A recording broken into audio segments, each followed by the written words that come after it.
Welcome to the Insurance Brokers Podcast with your host, Sarah Myerscough. This business podcast is for ambitious brokers determined to grow their business. Our guests are highly experienced industry experts and innovators. This is the place to leverage their success, learn how to break through barriers to growth, and discover a community of support and ideas whilst growing your business.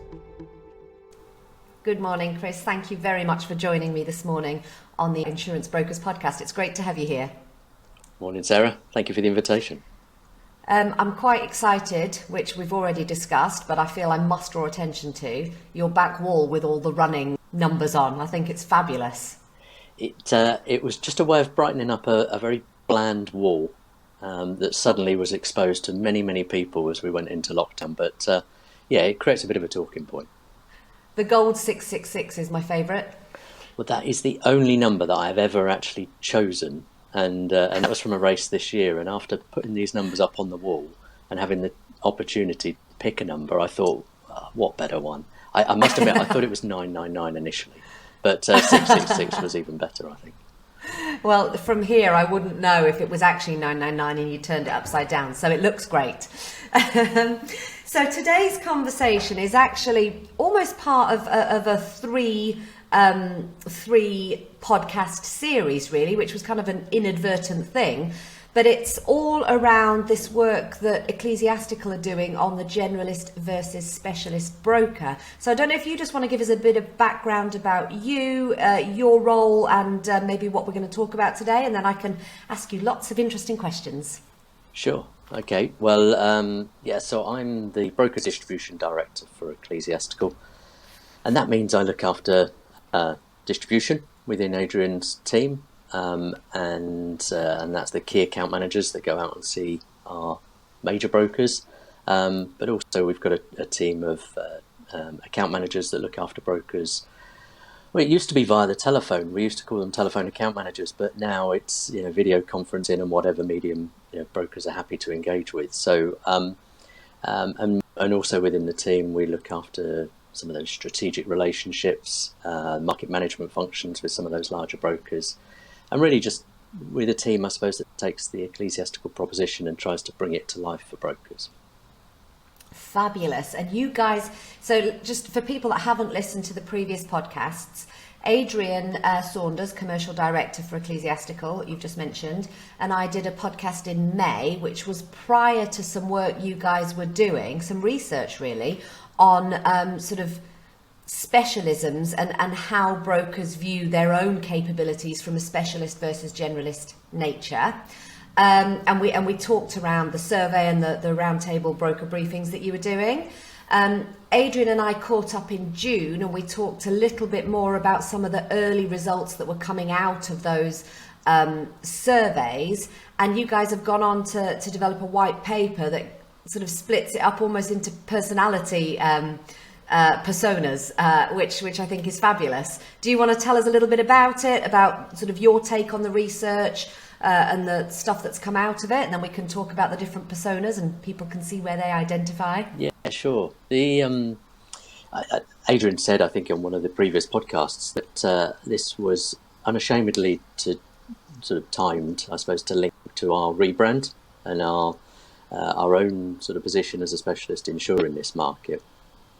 And we went out to field and did the research that we did, and the opportunity just sort of presented itself and to actually get a few brokers together and say, does this make sense?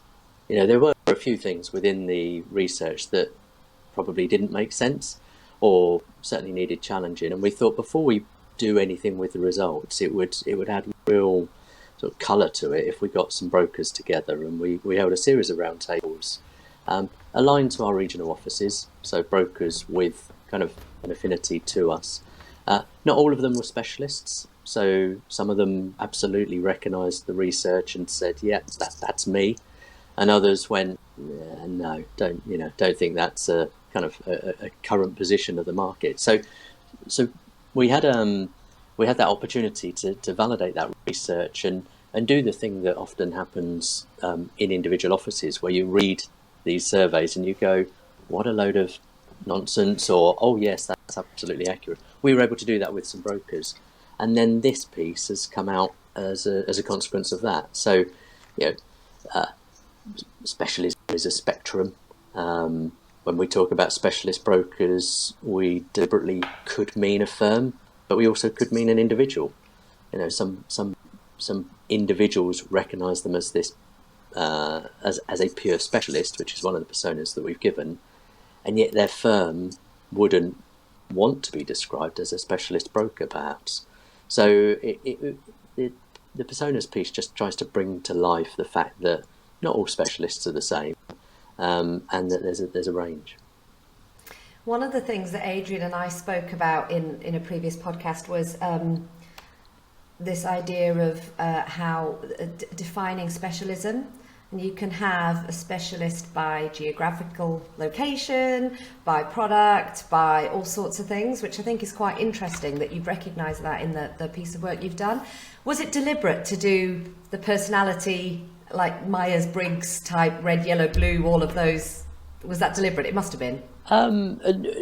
Not in terms of the colours, if we're honest, because we don't want anyone to think that, green means a good type of specialist and red means a bad type of specialist. So no, I think it was more that from a presentation perspective, but I think it works. It certainly works. And I heard the podcast that you did with Adrian, and service is a form of specialism. I suppose what we've focused on is the specialism around the client type. That was where we honed in because of the nature of what we do, that we have specialist products for specialists, in specialist areas. So we honed in on that, but certainly there could be other types of specialism, as you say, geographically or otherwise. I'd be really interested for people listening if we can go through the sort of the four types of broker personas. I'd be really interested for anyone listening for their feedback on whether they identify with these kind of four broad groups, or just any thoughts on this piece at all, because I do think it's really interesting. And just to raise a point in relation to what you've just said about red being bad, or all of those tests that you do, and they've got all different various names. I always come out as red. Don't know what that says about me, but I always come out as red. Okay, so the four specialisms that you guys have kind of picked up, we've got the pure specialist, the intentional hybrid, the connected general practitioner, and the organic generalist, and each you've attributed to them sort of almost traits and thought process, like a sort of an operational profile, I think you call it. So do you want to just give us a bit of an overview? Let's start with the pure specialist and see what your research has told you about this type of broker. Yeah, sure. The pure specialist was probably the easiest one to identify. As the name suggests, they're completely immersed in whatever it is that they have chosen as their specialism. It's their passion as well as their career. They're usually quite disruptive, actually, because they don't want to settle for the status quo. They don't want to come up with a solution everyone else has got. They want to be ahead of the game. So data mining is one of the things that they're constantly doing, scanning the market in terms of what alternatives are available, trying to identify gaps in products and finding solutions for those. And quite honestly, as an insurer dealing with a broker like that, they are incredibly demanding. But the reason they're so demanding is their empathy towards their clients. That is, every broker wants to look after their client and do the right thing by them. But these are so immersed in their sectors that they're going beyond insurance. They're lobbying for them. We've all suffered, haven't we, in terms of lockdown, and the businesses that we insure have suffered in different ways. But the theatre industry is one of those areas that we insure. And obviously they've been closed for a long period of time, and the specialist brokers in that sector take it upon themselves to help with the lobbying of reopening and safe reopening, and only reopening when it can be viable for those businesses. So they go above and beyond kind of the insurance piece, out of hours working, out of hours engagement with their clients, because they need to operate, they need to work with the clients when the clients have available time, and depending on the sector in which they operate, that's unlikely to be kind of 9 to 5 when the insurance industry would sort of typically operate. So is this the type of broker, as you mentioned earlier, either individual or company, that is almost industry first, insurance second? Yeah. That type of mindset? Yes, yeah. And some of the people on the round tables, again, it was sort of fascinating to hear that how they'd, I think we all say that we fell into insurance rather than chose it as a career, but these people have operated in the sector that they now specialise in, and then moved across to insurance. And we talked about kind of recruitment and the likelihood of them recruiting again from that sector, or whether they felt that they could take someone from the insurance sector and turn them into the specialism. And there was quite a healthy debate really about the viability of that. Is it easier to train someone in insurance and kind of bolt on the passion for the sector, or do you need the passion for the sector and bolt it, kind of which way around would work? Just thinking back to a few conversations I've had over the last few months, I can pick out these personas. One where the founder actually worked in the sector, but was responsible for organising their company's insurance, and found it to be so complicated that he found an underwriter, as it happens, and they kind of joined together and went off and have created something quite special. Similarly, a book that I read, and I interviewed the author, he talked about different startups and carriers, and a lot of them, they were US based, but a lot of them had come from a different sector and had gone, right, insurance isn't working for me here. Here's the gap. So I think that's really interesting, and I can absolutely picture the persona that you're talking about here. I wonder how many. I wonder what the general view is. What came out of your conversation? Whether you start with the passion and you add on insurance, or the other way? Because I have quite strong feelings on which way I think that would work. Well, it was as I say, it was an interesting discussion, but it felt like it was easier to train in insurance than it was to create than to train in the passion. So behaviours come first, if you like, and skills come second. You can train skills, you can't necessarily train behaviours. And authenticity and trust were sort of words that kept coming through in all of the personas really, in terms of credibility. But authenticity in a pure specialist is far easier to achieve if you've come from the sector in which you then choose to specialise in. Absolutely. So what about the intentional hybrid? Yeah, so the intentional hybrid is, I think it'd be fair to say this is probably easier to describe as the broking firm. So, broker first and foremost, but opportunistic in the nature of, if they see an opportunity to specialise in a particular area, then they're willing to do it. Again, one of the big findings of our research was that differentiation was a big reason as to why brokers would choose specialise in. So the intentional hybrid sort of sees that and has the ability then to have specialist areas within their general broking business. So there is still very much a commercial generalist broker in there as well, but pockets of specialism to capitalise on that market opportunity. I was just going to ask I mean, I've read the white paper, and I think we're talking here about the full spectrum from small independent through to big national consolidators that you've kind of surveyed. Yes, absolutely. Because I'm thinking of the small independents that I know, and you might only be 15, 20 man strong. So really your specialist is one person that's got a specific interest. Yeah, and that was, I suppose, the concern of an intentional hybrid, was the sort of scalability of it. How much could they do, but the opportunistic nature of it. If there's one guy in there that does have a particular passion for charity insurance, or for instance, they're willing to support and help and encourage that.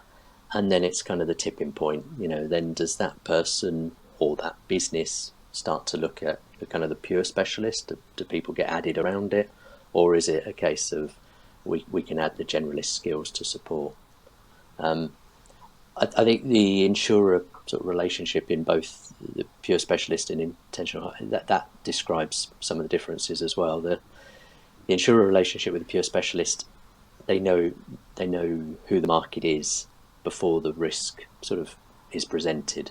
They've already done their market scanning. They know who is going to support them as a specialist insurer partner. The intentional hybrid again is more fluid in that regard, and sometimes they'll use the specialist capabilities of the insurer to back up their own sort of developing specialism.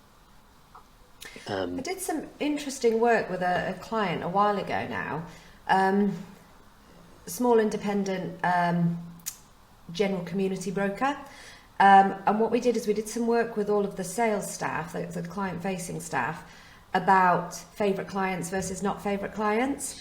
And it was very open question, but what was really interesting was across the board, the favourite clients all happened to be in one industry.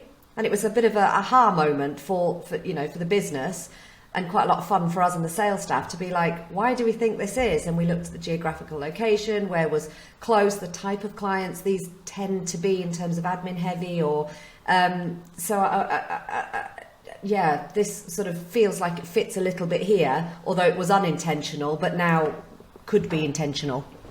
Well, we tried to link, inevitably, I suppose, again, linking it back to us, we tried to link it to some of the white papers and the barometer reports that we produce, where we're always trying to, we're engaging with clients to understand what issues are keeping them awake at night. A bit of a cliche, but what is it that's concerning them, and the pure specialist and those specialist brokers on the calls, they probably arguably didn't need our barometer report because they were doing their own market scanning. And I think the favourite customer, favourite client piece comes almost from the fact that they know what the challenges are that they face, so there's probably fewer surprises.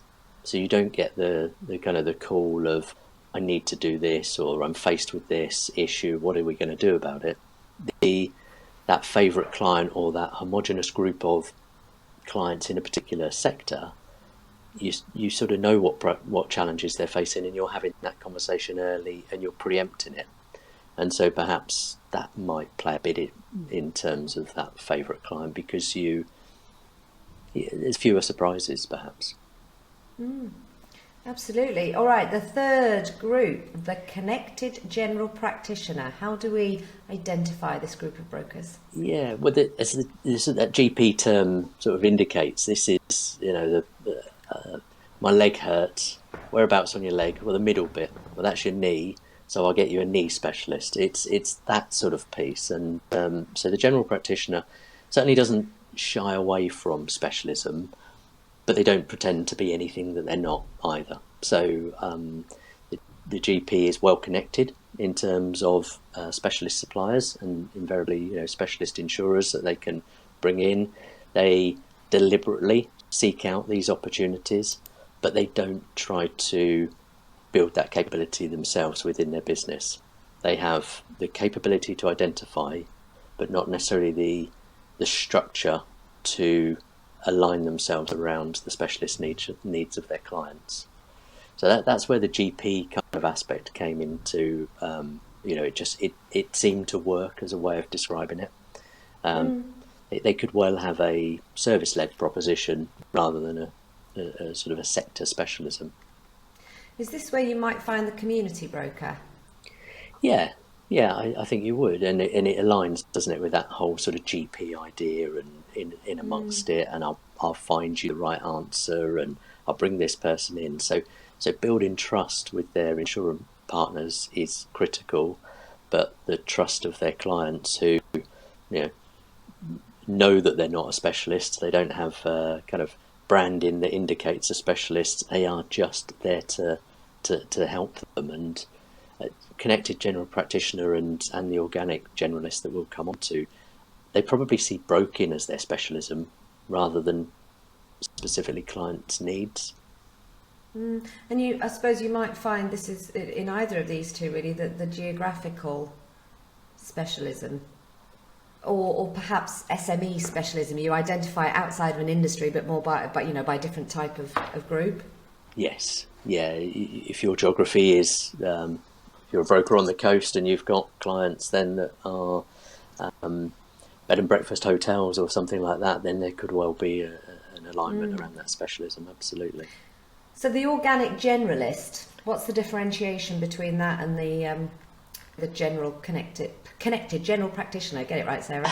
I think the difference is really that the GP is still keen to go and identify those specialisms.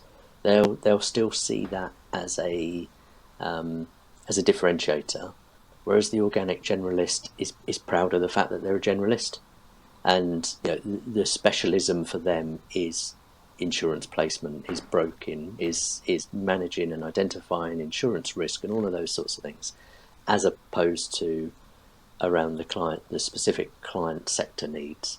So they're kind of more concerned about the scalability of specialising. They'll deal with insurers based on their own merits. It's transactional rather than immersive, but they would be more deliberately avoiding building those specialist capabilities rather than letting it grow and become a part of their business. What's quite interesting is sort of through the whole piece of research, there's been quite high percentages that have recognised the benefits and need for specialist type knowledge and threads. And I think one of the conversations I had with Adrian was, from a business perspective, specialism enables focus in a way that makes it much easier to identify resource needs, to identify or to put together a financial strategic plan, marketing, sales, all of these things. So there's a real alignment there, and I think from a broader perspective, the world is going more focused, niche, specialist. So that's obviously great news for a specialist insurer such as yourselves. But what are you going to do with this information, and what do you think is going to happen over the next few years with sort of the broking market? We concluded our report by saying, the future's bright if you're a specialist. That was a bit of a sort of sweeping statement because, as we've just said here, there's 4 different types of persona, and the 4th one that we've just talked about there is actually sort of almost resistant of calling themselves a specialist. I think for us it's useful just to understand the differences. Broker consolidation is never ending, it's ongoing, it's a part of our industry, and it shows no sign of stopping. So those specialist brokers that were in that pure specialist broker could well find themselves in the future part of a major distributor who would present themselves as a generalist, but with pockets of specialism. So we need to be able to, as an insurer, need to be able to identify that specialism. But I think we also need to understand how our role in those relationships will vary between these brokers.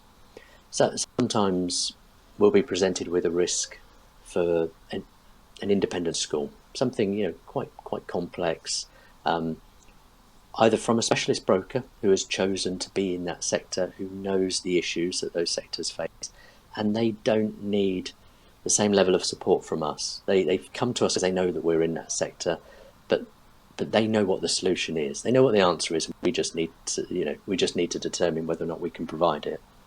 Or we might find a community broker who is presenting us with an independent school where they've got strong links with that school because they're in the community, but this would be the only independent school that they will have ever been the broker for. So they're very much more leaning on us as a specialist to say, what do I need to be thinking about?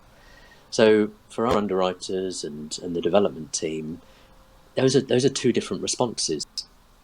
So there's no point in us going to the specialist and saying, well, you need to think about this, this and this, because that's patronising, because they've already thought about that, and they've told us what it is that we need to be doing. We should have a conversation and make sure that our views are aligned and all of those sorts of things on that sector. But they don't need our support in the way that the local broker, that community broker, may well do. They may want us to meet the client with them, for want of a better phrase, hold a hand, and kind of go into sort of battle together. And we're more than happy to do both of those two roles. But we've got to identify that, when's the time to do one and when's the time to do the other, because not every client's the same, and certainly not every broker's the same. This aligns quite well to a conversation I've had very recently on a podcast with Ecclesiastical, which was all around the presentation of the risk and the type of story you need to build, and sometimes when the information is not adequate, and sometimes where there's over information and there's lack of focus in the presentation. And I think this aligns quite well with that in terms of the hand holding, and really it comes back to communication, doesn't it? Yeah, absolutely. And we've got a role to play here to demonstrate to brokers that we understand the issues that they're facing, that their clients are facing. And for those brokers who don't specialise in these areas, that's where we can bring forward our barometer reports and say, these are the sorts of things that are probably concerning your clients. You might want to talk to them about them. And if you do, then talk to us again, because we're trying to develop some solutions for those problems that we can see are on the horizon. So it's back to that kind of immersive nature of understanding the client, understanding their sector beyond their insurance needs, but also recognising that we're an insurance provider, and that's where we focus. And I'm kind of working with other partners for other solutions. I like this idea of the barometer reports that can sort of give the support to the client-facing person, the broker, to really get immersive, like you say, in that particular industry. Are you happy for me to put the link in the show notes to your white paper, so anybody listening that's interested to read a bit more can see the full white paper? Yes, please. Yes, yeah. We've shared it through our own social media links, but I think, as you said at the start, we'd all welcome feedback, and we'd welcome challenge on it as well, because we started off with this research. We looked at it and challenged it. The round table sessions challenged it again. This was a view at the end, but there could be a fifth persona. You might say that two of these personas are one and the same, but let's keep that conversation going. Well, I tell you, if anybody's listening that would like to do this, I will persuade Chris to come back on another podcast with whoever you are, and we can do a tripartite challenge. Those are always good fun. So please do get in touch. My contact details will be in the show notes, as will the link to this. And Chris, I just want to say thank you very much for your time this morning. It's been really interesting to talk to you. Thank you, Sarah. I've enjoyed it. Thank you for listening to today's episode. If you have enjoyed what you have heard, have any questions or feedback, please leave us a review and we will be sure to get back to you. If you would like further information on how Boston Tullis Group can support your business, or if you would like to join us on an episode, please do not hesitate to contact us.